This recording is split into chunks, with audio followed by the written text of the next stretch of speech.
नमस्कार, मैं हूं आशुतोष और आप देख रहे हैं सत्यहिंदी.com। सत्यहिंदी.com का खास कार्यक्रम आशुतोष की बात में आपका स्वागत है। बातचीत शुरू करने के पहले एक छोटी सी अपील। सत्यहिंदी.com एक कोशिश है ईमानदार, निडर और निर्भीक पत्रकारिता की। हम अपने लाखों दर्शकों के शुक्रगुजार हैं, लाखों की संख्या में हमारे कार्यक्रमों को देखते हैं और हमारी हौसला अफजाई करते हैं। हम उनसे एक और छोटी सी गुजारिश करना चाहते हैं, आप न केवल हमारे कार्यक्रम देखें बल्कि आप हमारी थोड़ी सी आर्थिक मदद भी करें। आप इस वीडियो के डिस्क्रिप्शन में जाएं, सत्य हिंदी के सदस्य बने, थोड़ा सा आर्थिक भुगतान करके हमारे लिए बहुत बड़ी मदद होगी। और अब आज की बातचीत शुरू करते हैं। 30 जनवरी एक ऐसा मनहूस दिन जिसने महात्मा गांधी को खो दिया था। महात्मा गांधी जिसने सत्य और अहिंसा के बल पर देश को आजादी दिलाई थी। एक ऐसे महापुरुष जिनका शायद ही कोई दुश्मन हो और पूरी दुनिया जो आज भी उनको एक आदर्श के तौर पर मानती है। दुनिया के तमाम बड़े नेता, चाहे वो मार्टिन लूथर किंग जूनियर हो या फिर नेल्सन मंडेला या आइंस्टाइन, ये सब लोग महात्मा गांधी के मुरीद हैं। आइंस्टाइन ने तो यहां तक कहा था कि शायद ही आने वाली पीढ़ियों को इस बात पर यकीन हो कि हाड़ मांस का कोई एक ऐसा पुतला इस धरती पर कभी चला था। लोग ये भी कहते हैं गौतम बुद्ध के बाद भारत की जमीन पर इतना बड़ा इंसान पैदा नहीं हुआ। लेकिन महात्मा गांधी के भी अपने दुश्मन थे। ये वो दुश्मन थे जो महात्मा गांधी के विचारों से सहमत नहीं थे। ये वो दुश्मन थे जो हिंदुस्तान को एक दूसरे रास्ते पर ले जाना चाहते थे। और इन्हीं लोगों ने एक बड़ा षड्यंत्र करके 30 जनवरी 1948 को शाम के उस वक्त जब वो प्रार्थना में जा रहे थे, तब नाथूराम गोडसे ने उनके सीने पर 3 गोलियां उतार दी और देश एक दुख के समंदर में डूब गया। कौन था नाथूराम गोडसे? क्यों उसने महात्मा गांधी पर गोली चलाई थी? क्यों उसने महात्मा गांधी की हत्या की थी?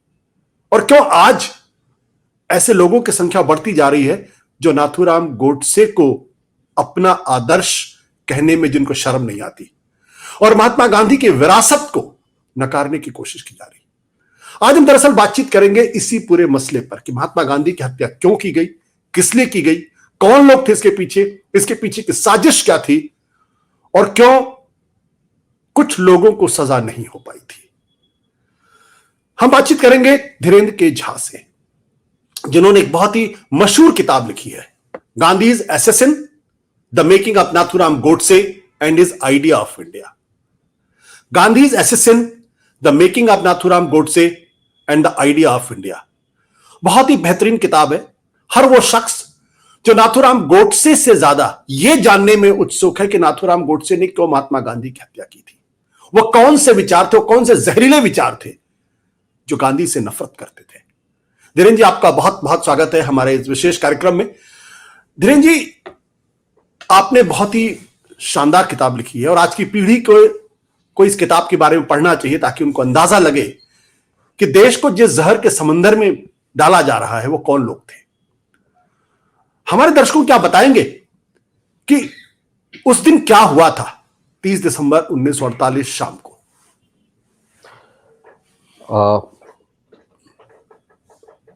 आशुतोष, मैं आपका शुक्रगुजार हूँ। आप अपने YouTube चैनल पे मुझे बुलाया और मुझे मौका दिया इस बात को रखने का, क्योंकि ये बहुत ज़रूरी है कि गोडसे के विचार और गोडसे कौन था, किन लोगों के साथ जुड़ा हुआ था, ये लोगों को जानने के लिए 30 जनवरी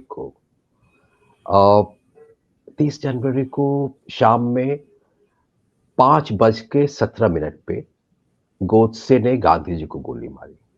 लेकिन इस अगर पूरे दिन का आप देखें 30 जनवरी को क्या क्या हुआ, तो आप पाएंगे कि उससे 2 दिन पहले से गोडसे इस एरिया में घूम रहे थे। वो 1 दिन पहले दिल्ली आ चुके थे और पिस्टल उनके पास आ चुका था जिसका इस्तेमाल उसको करना था गांधी की हत्या के लिए। वो गोडसे के साथ साथ आप्टे और करकरे, ये तीनों थे मौजूद। शाम में तीनों बिरला मंदिर के पास मिलते हैं। वहां तक साथ हैं, वहां से फिर बिछड़ जाते हैं और गोडसे वहां से सीधा बिरला हाउस आते हैं जहां पे गांधी रहते थे, जहां उनका प्रेयर मीटिंग शुरू होने वाला था। करकरे और आप्टे पीछे पीछे आते हैं। गोडसे गांधी अपने जहां वो रह रहे थे वहां से निकलकर जिस जगह पर उनको बैठकर प्रेयर मीटिंग को एड्रेस करना था, वहां के लिए जो रास्ता था उसके बीच में खड़े हो गए थे। और जब गांधी और उनके साथ-साथ उनकी 2 ग्रैंड नीसेस साथ में थीं दोनों साइड, और जब वो लोग एंटर किए उस रास्ते पे, तो गोडसे ने अ, बिल्कुल रास्ते के बिल्कुल बगल में ही वो खड़ा था और वो फिर उसमें से निकला। उसने एक नीस को ज़ोर से झटका दिया और फिर ऑलमोस्ट पॉइंट ब्लैंक रेंज से उन्होंने 3 गोलियाँ उनके ऊपर मार दी। और ये टाइम जिस समय वो गिरे, हे राम बोलते हुए, 5:17 हो रहा था शाम के।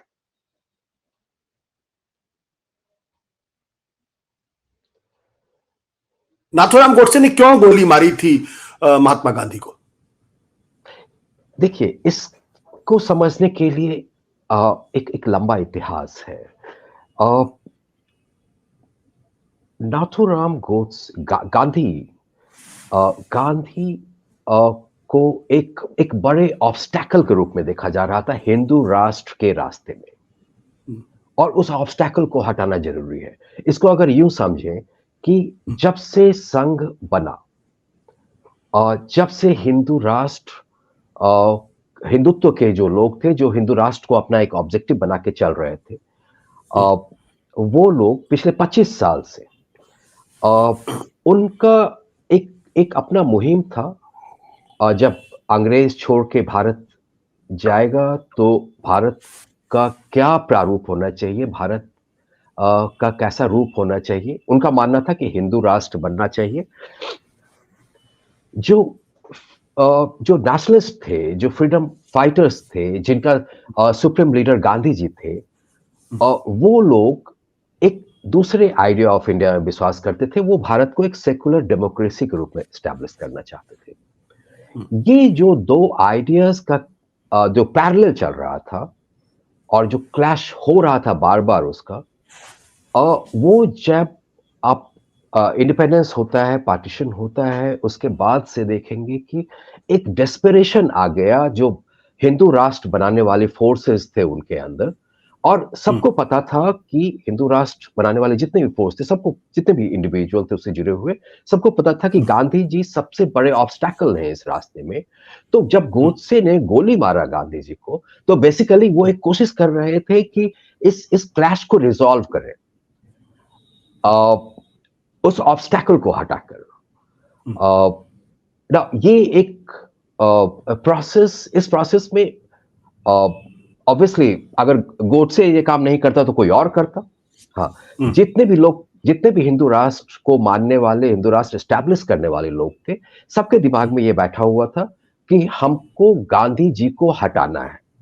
गांधी जी के हटाने के बाद ही तो ये जो गोडसे द्वारा जो ये काम किया गया, गांधी जी का हत्या किया गया, वो इसी इसी इसी क्लैश को, जैसा मैंने कहा, रिजॉल्व करने का एक कोशिश था। नाथूराम गोडसे के साथ और कौन कौन लोग थे और यह साजिश कब रची गई थी? किन लोगों ने रची थी यह साजिश? देखिए, सबसे पहली बात तो ये है कि जो जो कॉन्स्पिरेसी एंगल है गांधी असैसिनेशन का, उसको उस समय सही तरीके से इन्वेस्टिगेट नहीं किया गया। आप जानते हैं कि बहुत समय बाद कपूर कमीशन ऑफ इंक्वायरी बैठाया गया, जो कि कॉन्स्पिरेसी को, मर्डर के पीछे जो कॉन्स्पिरेसी था उसको स्टडी करने के लिए। तब तक बहुत कुछ खत्म हो चुका था। ये मिड 60s के आसपास वो कमीशन बना और 70 के आसपास उसने अपना रिपोर्ट दिया।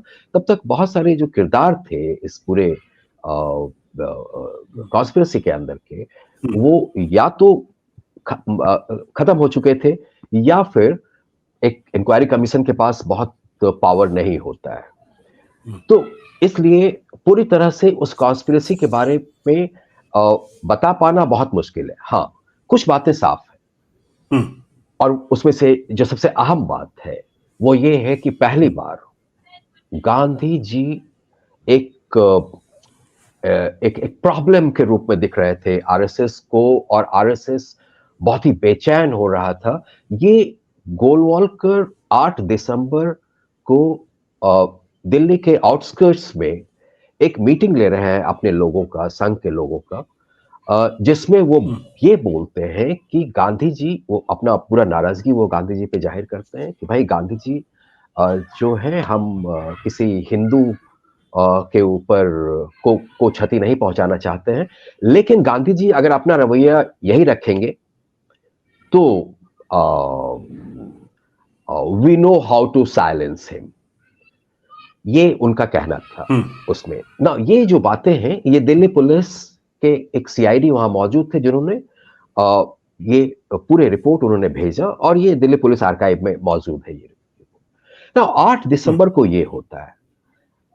उसके बाद हम देखते हैं कि दिसंबर के अंतिम दिनों में, दिसंबर 1947 के अंतिम दिनों में, आप्टे और गोडसे सडनली बातचीत के प्रोसेस में एंटर करते हैं कि गांधी जी की हत्या करनी है।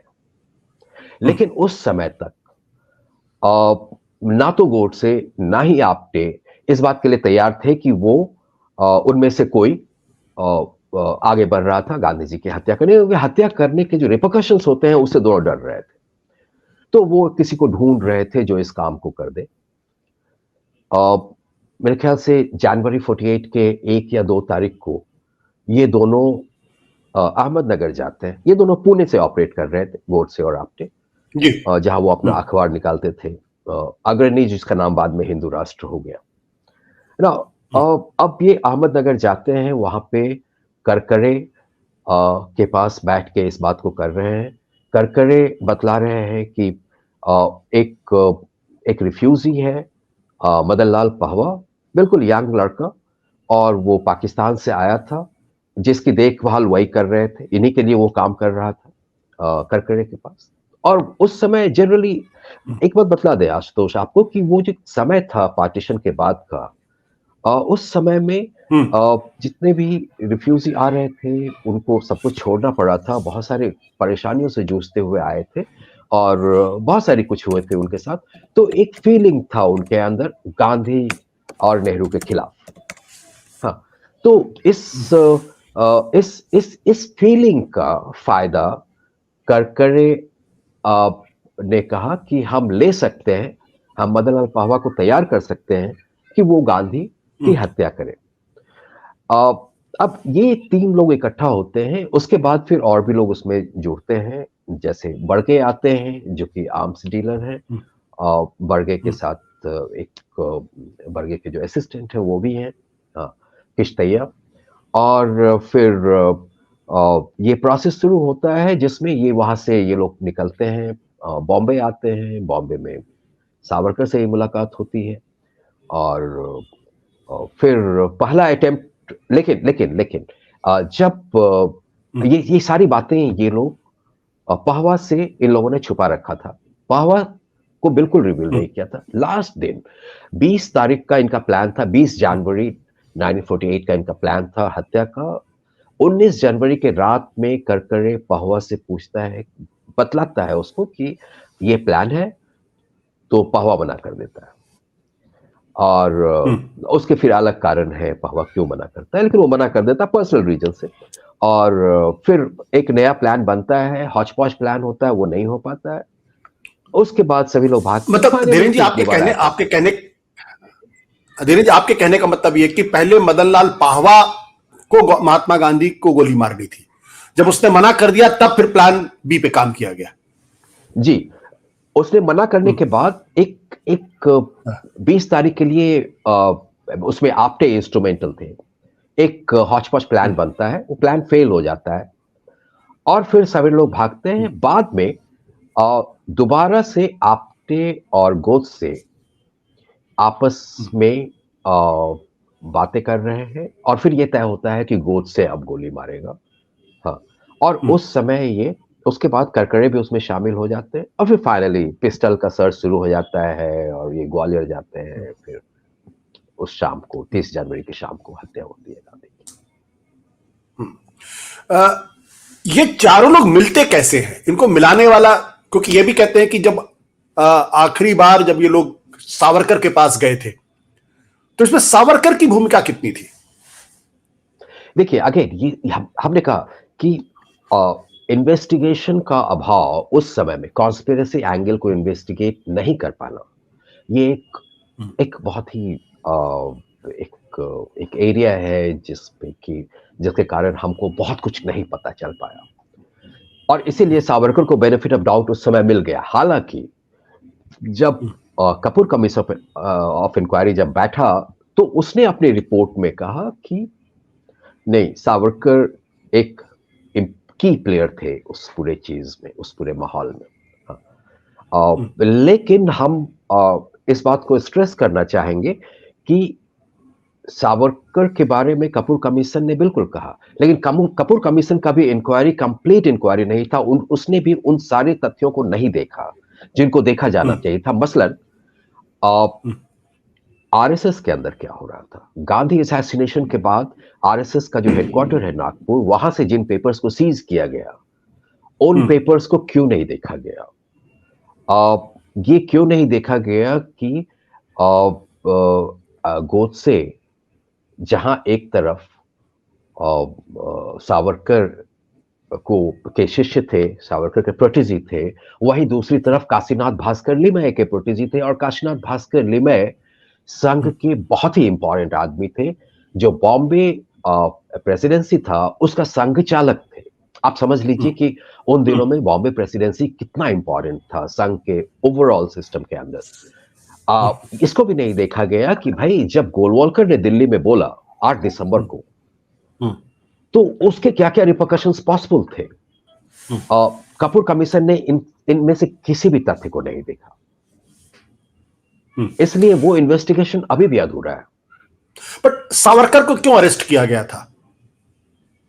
सावरकर को इसलिए अरेस्ट किया गया था क्योंकि ये जब दिल्ली गए, बॉम्बे जब गए पुणे से, ये सारे लोग जब ये दिल्ली के रास्ते में थे तो ये सावरकर से मिलते हैं और उन पे चार्ज था कि और बर्गे आई विटनेस था, हालांकि बर्गे अप्रूवल हो गया था। उन पे चार्ज था कि सावरकर ने इनको गोडसे और आप्टे को निकलते हुए कहा कि कुछ इस तरह का बात कि जाओ और सक्सेसफुल होके वापस आओ। जब ट्रायल चल रहा था, ट्रायल कोर्ट में दिल्ली रेड फोर्ट के अंदर जो चल रहा था, तो विटनेस ने सामने आने से इस बात को सपोर्ट करने से मना कर दिया, बर्गे के इस क्लेम को। लेकिन जब कपूर कमीशन ऑफ इंक्वायरी बैठा तो इसलिए सावरकर के ऊपर तो सीधा सीधा इल्जाम था, बिल्कुल साफ था। और जो इन्वेस्टिगेटर थे, इनफैक्ट इन्वेस्टिगेटर सावरकर को पहले अरेस्ट करना चाहते थे।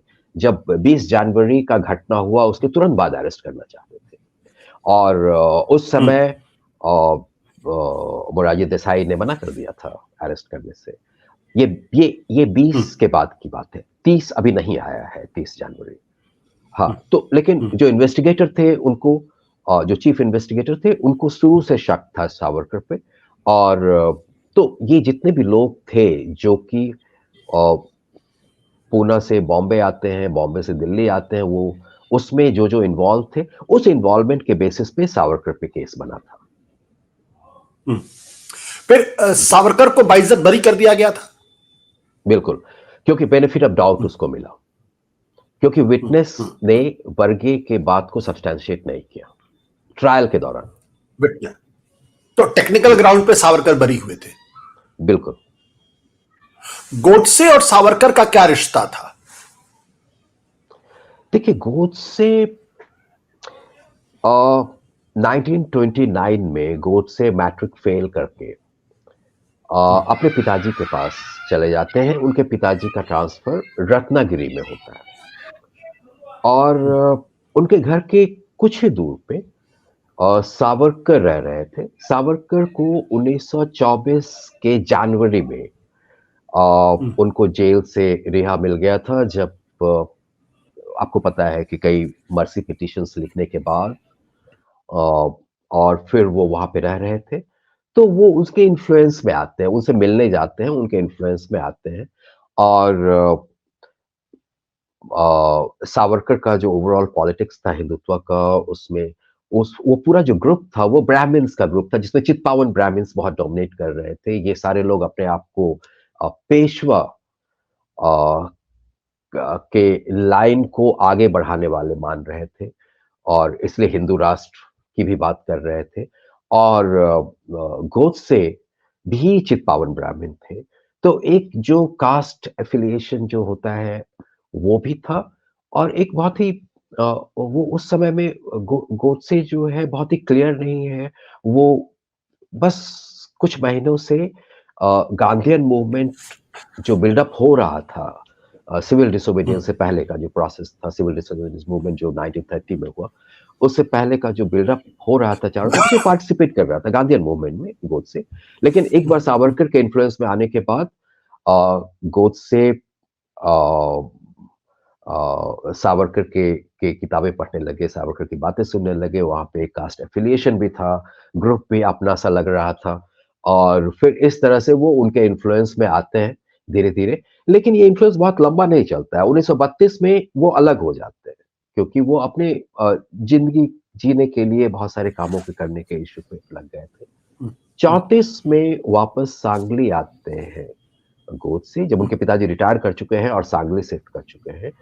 जहाँ पे गोडसे आरएसएस जॉइन करता है, और फिर बाद में अगेन यहाँ पे गोडसे के के जिनके जिनके लीडरशिप में आरएसएस जॉइन करता है, और जो आरएसएस के लीडर है इस एरिया में, काशीनाथ भास्कर लिमे, वो भी सांगली से ऑपरेट कर रहे हैं। काशीनाथ भास्कर लिमे भी सावरकराइट थे, आरएसएस के उन लीडर्स में से थे जो बिल्कुल बहुत ज्यादा सावरकराइट थे। अगेन ये भी चित्पावन ब्राह्मण थे।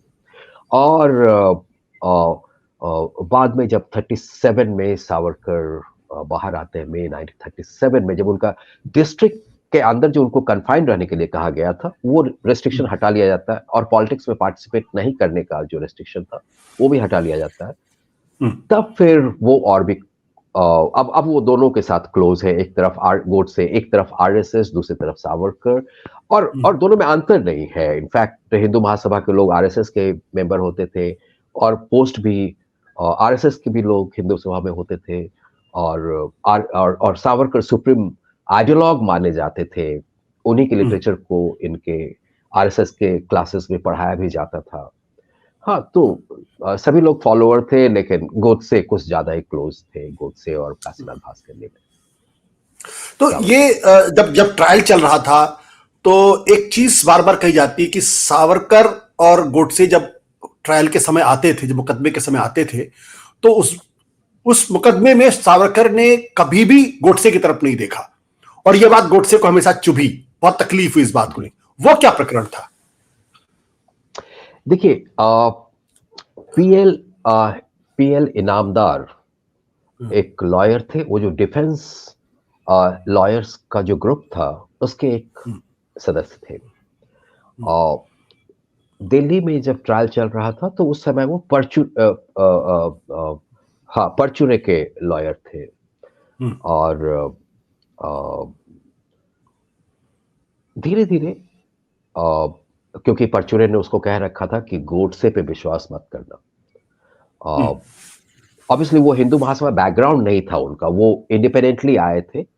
परचूरे की पत्नी ने उनको इस काम के लिए लगाया था, और वो ग्वालियर से आए थे, और फिर इस डिफेंस लॉयर्स के ग्रुप में शामिल हो गए। और परचूरे ने उनको कह रखा था कि ये गोडसे पे बिल्कुल रिलाय मत करना, ये हार्डकोर आरएसएस का सदस्य है। लेकिन इनामदार धीरे धीरे, जब आरएसएस गोडसे के साथ उसका इंटरेक्शन होता गया, तो काफी क्लोज आ गए इनामदार गोडसे। गोडसे इनामदार के पास अपनी व्यथा बतलाया करते थे। उनको बहुत ही बुरा लगता था कि सावरकर एक बार उनकी तरफ देखते भी नहीं है, उनकी तरफ हाथ भी नहीं बढ़ाते हैं। और इनामदार का ये मानना था कि सावरकर बिल्कुल नहीं चाहते थे कि कहीं से भी एक लोगों को दिखे कि वो सावरकर गोडसे को यहाँ तक कि जानते भी हैं। अच्छा। वो बेसिकली बेसिकली बचना चाहते थे उन सब चीज़ों से। वो बेसिकली अपने आप को बचाने के बारे में सिर्फ सोच रहे थे सावरकर। और गोडसे को इस बात से बहुत तकलीफ थी, क्योंकि गोडसे तो एक तरह से उनके फुट सोल्जर थे, उनके और गोलवलकर के और संघ और महासभा दोनों के। गोडसे को इस बात से बहुत बुरा लगता था, क्योंकि गोडसे का मानना था कि उसने बड़ा काम किया है अपने हिसाब से, और वो एक्सपेक्ट करता था कि सावरकर उसके तरफ सहानुभूति भरे नजर से देखेंगे, प्रशंसा की नजर से देखेंगे। लेकिन सावरकर डरे हुए थे और अपने आप को बचाने के बारे में सिर्फ सोच रहे थे। ऐसा पीएल इनामदार का मानना है, जिसका मतलब एक तरीके इंटरेक्शन से गोडसे कहे के तो साथ हुआ। इसका मतलब ये हुआ कि सावरकर ने नाथूराम गोडसे को पूरी तरीके से डिसोन कर दिया और ये जताने की कोशिश की कि महात्मा गांधी की हत्या की साजिश में उनका कोई रोल नहीं है और गोडसे को जानते भी नहीं है। अब यहां पे एक प्रश्न ये उठता है कि जब सावरकर अरेस्ट हुए तब श्यामा प्रसाद मुखर्जी ने उस वक्त जो गृह मंत्री थे, डिप्टी प्राइम मिनिस्टर थे सरदार पटेल, उनको चिट्ठी लिखी और चिट्ठी लिख के उन्होंने कहा कि सावरकर को जानबूझ के राजनीति के तहत नहीं फंसाया जाना चाहिए था। वो पूरा प्रकरण क्या था और सरदार पटेल ने क्या जवाब दिया था? देखिए, सरदार पटेल, बल्कि इसको ऐसे देखें कि सरदार पटेल ने श्यामा प्रसाद मुखर्जी को साफ साफ कह दिया था कि भाई ये जो मसला है, इस मसला में हम कुछ नहीं कर सकते। हाँ, और लेकिन अगर आप पटेल सावरकर के बारे में क्या सोचते हैं, इसको अगर आप समझना चाहें तो आप पटेल और नेहरू के बीच में जो कॉरेस्पॉन्डेंसेस हो रहे हैं, हाँ, उसको जरूर देखिए। हाँ, पटेल क्योंकि नेहरू बहुत ही एक तरह से उन्होंने वो एक कॉन्स्टेंटली वॉच कर रहे थे जो डेवलपमेंट हो रहा था, जो इन्वेस्टिगेशन हो रहा था उसको एक तरफ, और दूसरी तरफ नेहरू ये भी कॉन्स्टेंटली देखने की कोशिश कर रहे थे कि ये जो हिंदुत्व के जो एलिमेंट्स हैं वो समाज में फिर से उनका रीग्रुपिंग हो रहा है या नहीं हो रहा है। जहां भी उनको थोड़ा सा भी दिखता था वो तुरंत अलर्ट करते थे जो कंसर्न मिनिस्टर्स थे। तो नेहरू पटेल को लिख रहे हैं कि भाई ये सब अभी क्या परिस्थिति है, आपको क्या लग रहा है, ये सब चीज। और पटेल बार बार बोल रहे हैं कि हम और हमारे सहयोगी इस पूरे इन्वेस्टिगेशन पे, सारे चीजों पे हम लोग नजर बनाए हुए हैं, डेली हम लोग डिस्कस कर रहे हैं। और सावरकर जो है वो सावरकर हमें पूरी तरह से लग रहे हैं कि इसमें इन्वॉल्व है। सावरकर के ऊपर पटेल का उनका एग्जैक्ट शब्द जो वो लिखते हैं चिट्ठी मुझे याद नहीं है, लेकिन उसमें साफ है कि वो सावरकर के ऊपर बार बार हिंदू महासभा, सावरकर, ये सब बार बार जिक्र कर रहे हैं। तो ये सरदार पटेल कह रहे हैं, ये सरदार पटेल कह रहे हैं, सरदार पटेल और ये कह रहे हैं नेहरू को। ये सब चिट्ठियों में उपलब्ध है, चिट्ठियों में उपलब्ध है। इसलिए मैंने कहा कि पटेल और श्यामा प्रसाद मुखर्जी की चिट्ठी को देखने से सारा पिक्चर नहीं क्लियर होगा, क्योंकि श्यामा प्रसाद मुखर्जी हिंदू महासभा के लीडर थे और पटेल और वो चाहते थे कि हिंदू महासभा के जितने भी लीडर हैं उनको निकाला जाए किसी भी तरह से। पटेल से वो इसी संबंध में वो चिट्ठी भी लिख रहे हैं। हाँ, लेकिन और पटेल जवाब दे रहे हैं, अनुकूल जवाब दे रहे हैं, मतलब जिस तरह का जवाब होना चाहिए वो दे रहे हैं, एक होम मिनिस्टर को जैसा देना चाहिए। लेकिन ये जो पटेल का जो नजरिया था सावरकर को लेके, उसको अगर समझना है तो मुझे लगता है कि उन चिट्ठियों से पटेल और श्यामा प्रसाद मुखर्जी के बीच में जो चिट्ठियों का आदान प्रदान हुआ उससे और ज्यादा इंपॉर्टेंट होगा पटेल और नेहरू के बीच में जो चिट्ठियों का आदान प्रदान हुआ उसको पढ़ना। यह भी कहा जाता है कि सरदार पटेल जवाहरलाल नेहरू के दबाव में थे और उनकी वजह से सावरकर को गिरफ्तार किया, यानी नेहरू ने दबाव डाल के सरदार पटेल पर सावरकर को अरेस्ट करा था। क्या इसमें कितनी सच्चाई है? नहीं, मुझे नहीं लगता है। मुझे बिल्कुल नहीं लगता है, अभी तक मुझे एक भी ऐसा एविडेंस नहीं मिला है हम्म, कि नेहरू पटेल के ऊपर दबाव डाल रहे थे सावरकर को अरेस्ट करने के लिए।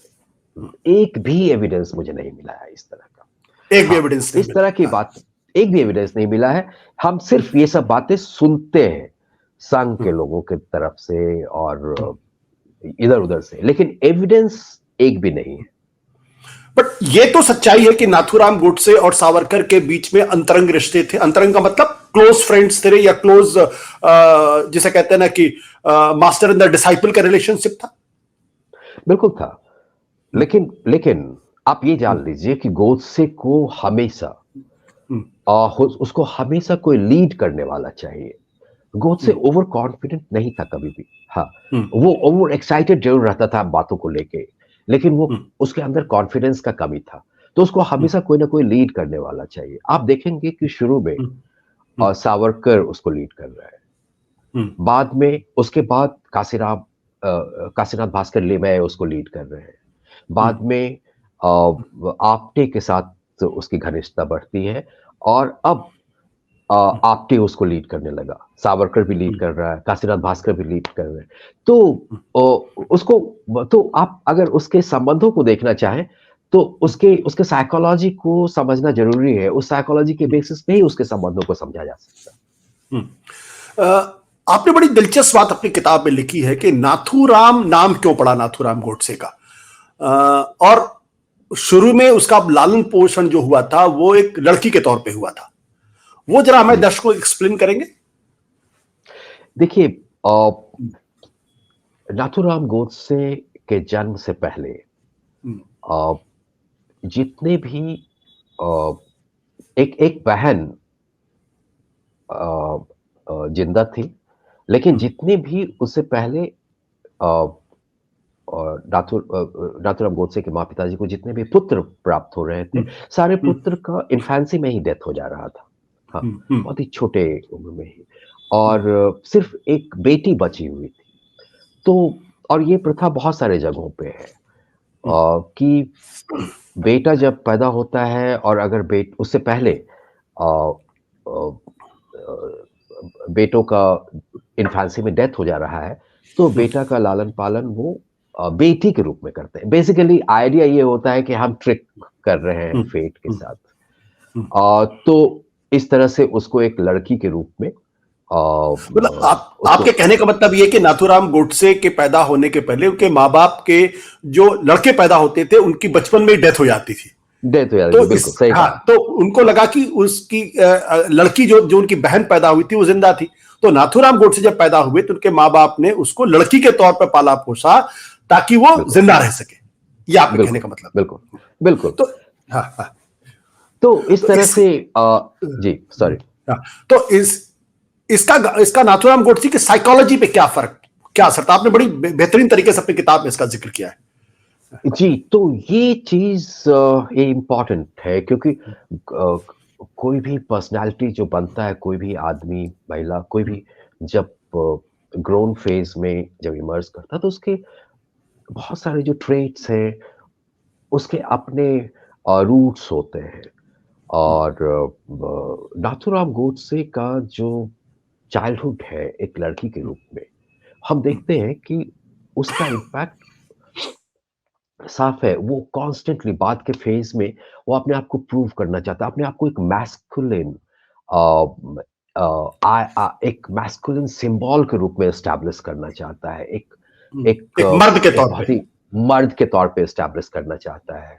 वो बेसिकली वो रिवोल्ट एक तरह से साइकोलॉजिकली उस फेज का जिस फेज में उसको रहना पड़ा बचपन में।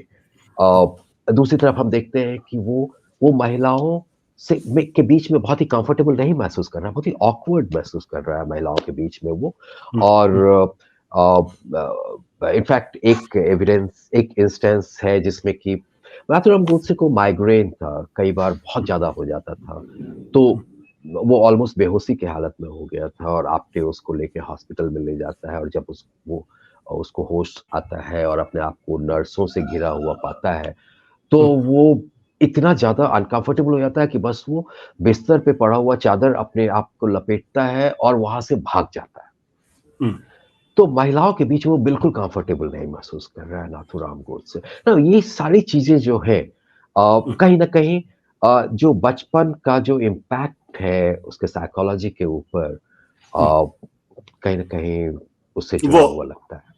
ये भी कहा जाता है कि दरअसल नाथूराम गोडसे ने उनकी हत्या इसलिए प्लान किया क्योंकि पाकिस्तान को 55 करोड़ रुपए दिए जाने थे और नाथूराम गोडसे इसका विरोध कर रहा था कि जिस पाकिस्तान की वजह से हिंदुस्तान का डिवीजन हुआ, हिंदुस्तान का विभाजन हुआ, हम उसी को 55 करोड़ रुपए देंगे। क्या ये थियरी सही है?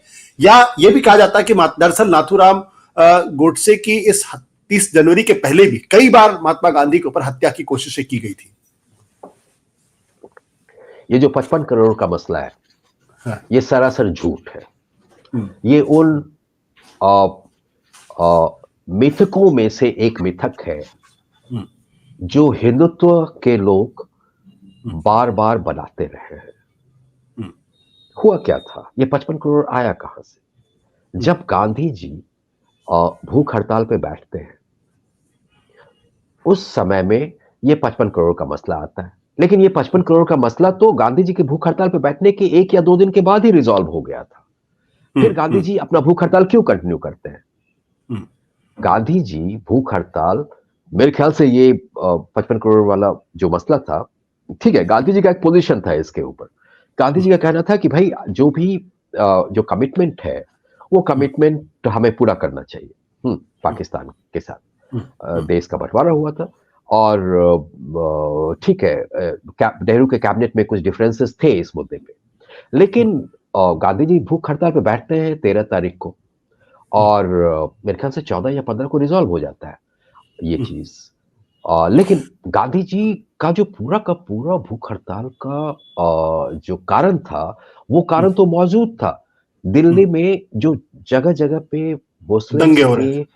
दंगे बंद हो चुके थे लगभग, लेकिन उसके बावजूद गांधी जी का ये कहना था कि जो आपने मुस्लिम्स के घरों को, मस्जिदों को, मकबरों को हिंदू या सिख लोगों ने जो कब्जा किया है उसको छोड़िए, नंबर 1। नंबर 2 कि भाई पुलिस जो दिल्ली में है, पुलिस फोर्स का इस्तेमाल लॉ एंड ऑर्डर के लिए होना चाहिए, कम्युनल हार्मनी बनाने के लिए नहीं। लोग फ्रीली मूव नहीं कर पा रहे हैं। तो ये दोनों 2 कारण थे जो जब पूरा होता है तभी वो 18 तारीख को इस मसले को, तभी 18 तारीख को अपना भूख हड़ताल तोड़ते हैं ना। ये कहना कि 55 करोड़ कारण था, तो गोडसे और आप्टे तो गांधी की हत्या करने का जो प्रोसेस है वो दिसंबर 47 के अंत में उसने शुरू कर दिया था। उस समय तो 55 करोड़ का ही नहीं था। और गांधी जी जब भूख हड़ताल पे बैठते हैं उससे पहले तो 55 करोड़ का कोई डिबेट भी नहीं था, कोई जानता भी नहीं था इन बातों को। गवर्नमेंट अपने दर्शकों की एक बात में जरा बता दिए, 55 करोड़ रुपए का मसला क्या था? दरअसल जब भारत और पाकिस्तान का बंटवारा हुआ तो ये बंटवारे में ये बात हुई कि भारत को पाकिस्तान को 55 करोड़ रुपए देने हैं। इस बीच कश्मीर के अंदर पाकिस्तान का हमला हो गया, तो भारत ने एक तर्क ये दिया गया कि जो 55 करोड़ रुपए भारत को पाकिस्तान को देने हैं, ये अगर उनको देंगे तो पाकिस्तान इसका इस्तेमाल भारत के खिलाफ करेगा और ये ठीक बात नहीं। गांधी जी का कहना था कि अगर भारत ने एक बार कोई कमिटमेंट किया है तो उस कमिटमेंट को पूरा करना चाहिए, ये गांधी जी का कहना था। तो कुछ लोगों का जो दक्षिणपंथी हिंदुत्ववादी थे उनका कहना था कि दरअसल ये 55 करोड़ रुपए जो है, ये गांधी जी जो बात कह रहे हैं ये ठीक बात नहीं है। तो इसको एक तर्क के तौर पर पेश किया गया कि दरअसल इस बात से गोडसे नाराज था और इसीलिए गोडसे ने गांधी की हत्या की। लेकिन धीरेन्द्र जी, गांधी पर हत्या की कोशिश तो 5 बार कम से कम की, अगर मुझे जहां तक याद पड़ता है। देखिए, हम उस तरह से नहीं देखते हैं। हम इस तरह से नहीं देखते हैं कितनी बार हत्या की कोशिश हुई, क्योंकि उसमें से कई जो कोशिश थी वो बेसिकली मानना मेरे लिए मुश्किल है कि वो हत्या की कोशिश थी। हम इसको इस रूप में देखते हैं कि इवन 20 जनवरी का जो कोशिश था वो भी हमको मुश्किल लगता है, क्योंकि वो जिस तरह से पूरा प्लान हुआ हौच-पौच में, अंतिम घंटों में पहवा ने जब मना कर दिया, तो उसमें आप देखिए इवन 20 जनवरी मतलब 30 जनवरी से जस्ट पहले वाला जो घटना था, उसमें हुआ क्या था? उसमें हुआ ये था, जब पाहवा ने मना कर दिया हम्म, तो आप्टे ने बर्गे को तैयार किया हम्म, कि भाई तुम गोली चलाओगे। पाहवा को बोला गया कि तुम वो जो लॉन था जहां पे प्रेयर मीटिंग होना था, उसके बिल्कुल एज में एक दीवार के ऊपर तुम ब्लास्ट करोगे, छोटा सा गन कॉटन स्लैब का। और बाकी लोगों को बोला गया कि तुम लोग अलग अलग डायरेक्शन से बॉम्ब फेंकोगे। हाँ, उस कंफ्यूजन में बर्गे गोली चलाएगा ना, ये प्लान था। लेकिन बर्गे खुद भी डरा हुआ था।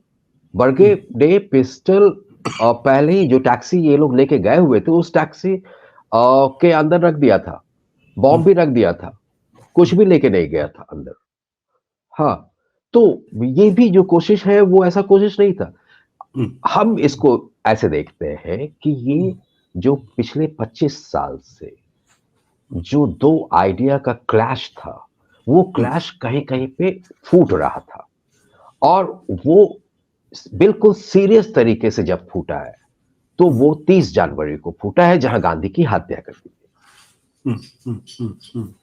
इसमें जी, आरएसएस के ऊपर भी बैन लगा था, गोलवालकर भी अरेस्ट हुए थे, तो इनके ऊपर बैन क्यों लगा था गांधी की हत्या के बाद?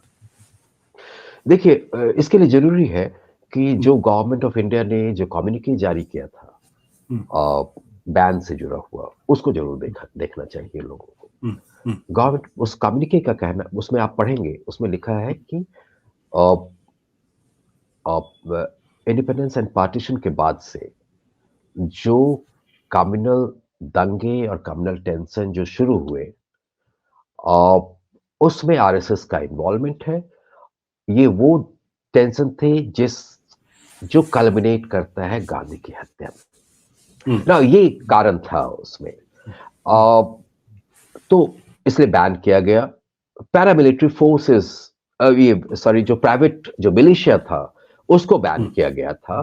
और और जो अरेस्ट भी किए गए थे लोग, उनको 6 महीना में छोड़ दिया गया, क्योंकि वो अरेस्ट एक तरह से पब्लिक सेफ्टी के कॉन्टेक्स्ट में अरेस्ट किया गया था। ये अलग बात है कि गोलवालकर को फिर से अरेस्ट किया गया, वो एक दूसरी कहानी है।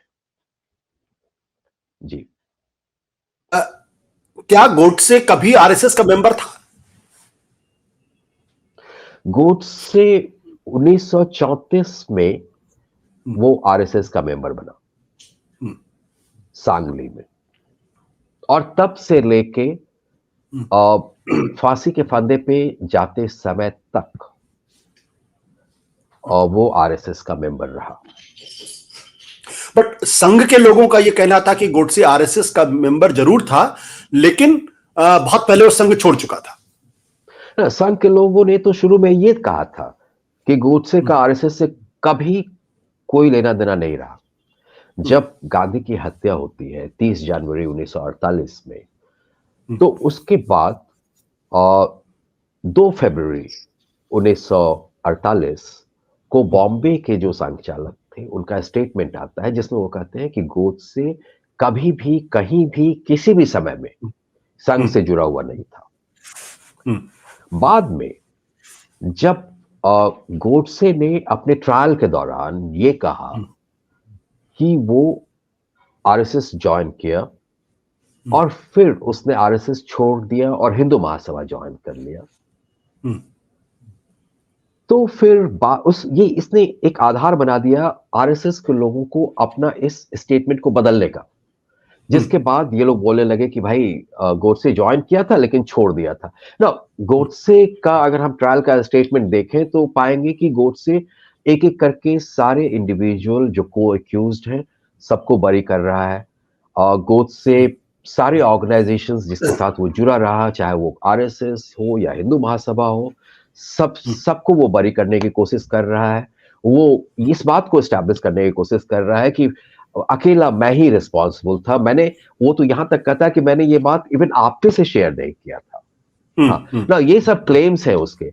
अगर आप जजमेंट जो था उसको अगर आप गोडसे के स्टेटमेंट के साथ कंपेयर करेंगे, तो आप पाएंगे कि जजमेंट ने पूरी तरह से गोडसे के जितने भी क्लेम थे सबको रिजेक्ट कर दिया।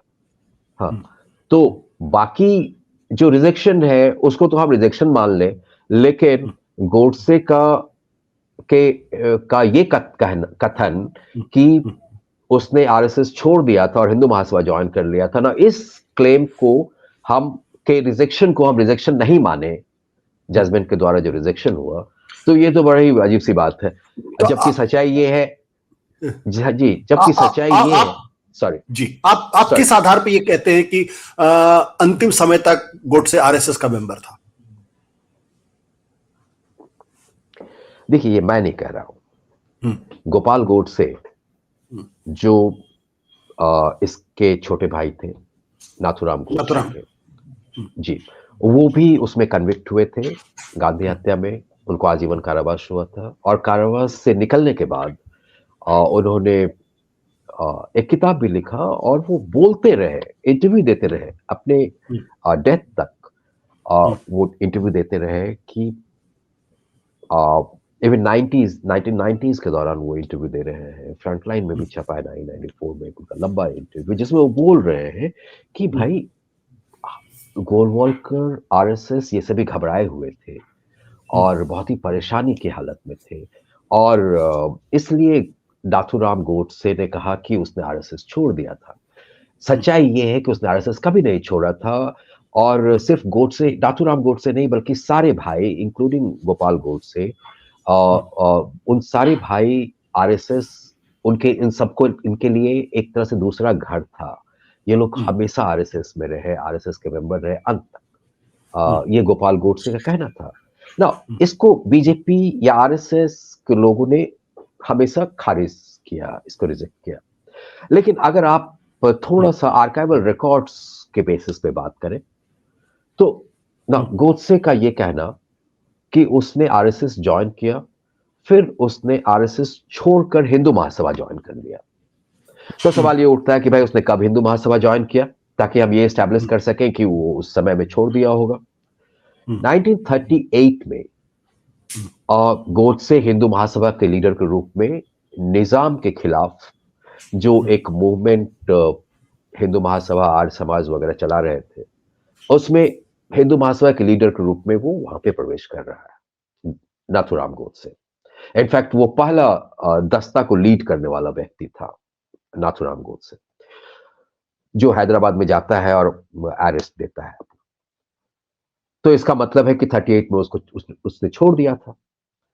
लेकिन सच्चाई क्या है, अगर हम 1939 का जो रिकॉर्ड्स हैं, जो आरएसएस के हेडक्वार्टर से सीज किए गए गांधी असैसिनेशन के बाद, उसमें 39 के रिकॉर्ड में के मिनट्स है, पुणे में हो रहा है मीटिंग, जिसके मिनट्स में नाथूराम गोडसे का नाम है। 1940 के रिकॉर्ड में नाथूराम गोडसे का नाम है।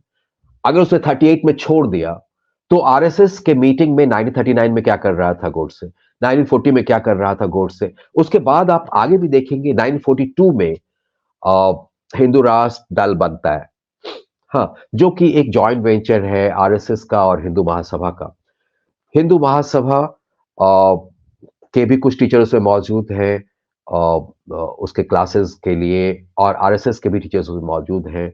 उसका जो सर्वा है हिंदू राष्ट्र दल का, वो काशीनाथ भास्कर लिमये है, जो कि संघ चालक है बॉम्बे प्रेसिडेंसी का।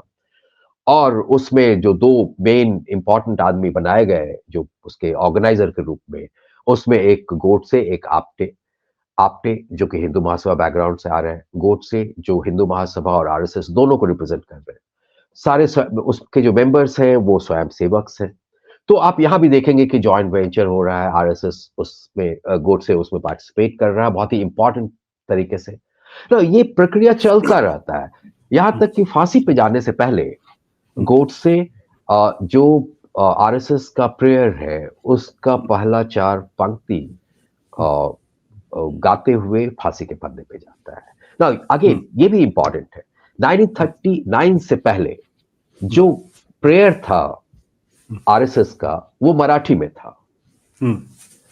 1939 में प्रेयर को बदला गया, जिसको संस्कृत में किया गया। जिस प्रेयर को गोडसे गाते हुए फांसी के फंदे की तरफ जा रहे हैं वो संस्कृत प्रेयर है जो 1939 में अडॉप्ट किया गया। अगर गोडसे ने 1938 में छोड़ दिया था आरएसएस और हिंदू महासभा ज्वाइन कर लिया था, तो फिर उसको इतना अच्छी तरह से याद कैसे था ना? बहुत सारी चीजें हैं। जब वो मोरारजी देसाई से मिलने जा रहा है, मसलन बीच में जब उसके अखबार के ऊपर कुछ संकट आया तो कुछ फाइन इम्पोज किया गया था, मोरारजी देसाई उसको आरएसएस के आदमी के रूप में देख रहे हैं। पीएल इनामदार उस ट्रायल के दौरान वो बतला रहे हैं कि परचूरे ने उसको कहा कि उस गोडसे पे ट्रस्ट मत करना, वो हार्डकोर आरएसएस का मेंबर है। शक कहां रह जाता है? मतलब ये जो सारी बातें सब डॉक्यूमेंट्री एविडेंसेस हैं इन सब, और इन सब के आधार पे आपने पूरी किताब आपने लिखी। एक भी शब्द ऐसा नहीं जो आपने अपने से की हो, और अभी तक कंटेस्ट नहीं किया गया, किसी ने इस पे चैलेंज नहीं किया इन तथ्यों को। जी हाँ, उनको उन रिकॉर्ड्स को कॉन्टेस्ट करना होगा, क्योंकि एक बात जान लीजिए कि आरएसएस कोई भी गांधी असैसिनेशन से पहले का एक भी रिकॉर्ड नहीं दे पा रहे हैं कि गोडसे ने आरएसएस छोड़ दिया था या आरएसएस ने गोडसे को एक्सपेल कर दिया था। इसका एक भी दस्तावेज वो नहीं दे पा रहे। असैसिनेशन के बाद संघ के लोग या बीजेपी के लोग ये क्लेम करते रहे अपने राइटिंग्स में या अपने भाषणों में कि गोडसे ने छोड़ दिया था। आधार क्या है? बट वो भेज दीजिए। बट आरएसएस के लोगों का कहना है उनके यहाँ कोई मेंबरशिप स्लिप होती नहीं, इसलिए वो कोई सबूत नहीं दे सकते। लेकिन एक बात बतलाइए हमको कि जो गांधी असैसिनेशन के बाद जो नागपुर हेडक्वार्टर से जिन पेपर्स को सीज किया गया, उसमें तो मीटिंग के मिनट्स है जिसमें गोडसे का नाम है। ओके। हाँ, जो कि 1939 1940 के मीटिंग्स की हम बात कर रहे हैं, जो 1938 के बाद के फेज के हैं। ओके। तो फाइनली आपका असेसमेंट क्या है कि इस गोडसे अकेला था या उसके पीछे कोई बड़ा षड्यंत्र था? जैसा मैंने कहा कि षड्यंत्र के ऊपर क्योंकि प्रॉपर इन्वेस्टिगेशन नहीं हुआ उस समय, और कपूर कमीशन ने भी जो इन्वेस्टिगेशन किया वो कंप्लीट नहीं था, बहुत ही आधा अधूरा इन्वेस्टिगेशन था, और इसलिए पूरी तरह से ये बतला पाना बहुत मुश्किल है कि कौन कौन लोग, कौन कौन ऑर्गेनाइजेशन इसमें इन्वॉल्व थे। हालांकि मेरा पर्सनली ये मानना है कि गांधी इस देश की आत्मा है। गांधी इस देश का जो पूरा का पूरा फ्रीडम मूवमेंट हुआ उसके सबसे बड़े नेता रहे। गांधी के विचारों के ऊपर इस देश का स्थापना हुआ, इंडिपेंडेंट इंडिया का ना। उनके हत्यारों के बारे में प्रॉपर इन्वेस्टिगेशन का जरूरत है, अभी भी जरूरत है। अभी भी जरूरत है। अब वो पता नहीं इन्वेस्टिगेशन कब होगा, कोई करेगा भी नहीं या कोई सरकार ये हिम्मत करेगी, अपने आप एक बड़ा सवाल है। लेकिन एक चीज बिल्कुल स्पष्ट है कि नाथूराम गोडसे ने गांधी की हत्या की थी। उसके साथ उसके कुछ साथी थे। नाथूराम गोडसे को मौके पर पकड़ा गया था, और पकड़ने के बाद नाथूराम गोडसे को फांसी की सजा हुई थी। इस मामले में हिंदू महासभा के नेता सावरकर, उनको भी गिरफ्तार किया गया था। आरएसएस के ऊपर बैन लगा था। गोलवलकर भी अरेस्ट हुए थे। लेकिन बाद में जब मुकदमा चला तो गोडसे को तो फांसी की सजा मिली, लेकिन सावरकर को बाइज्जत बरी कर दिया गया, और ऐसा कोई एविडेंस नहीं मिला जिसके आधार पर कहा जा सके कि दरअसल इस हत्या में संघ परिवार का या गोलवलकर का या आरएसएस का कहीं कोई हाथ है। लेकिन शक जो है वो एक नैरेटिव है, जो लोग कहते हैं कि इसकी पूरी तरीके से जांच होनी चाहिए थी, और वो जांच कभी पूरी नहीं हो पाई।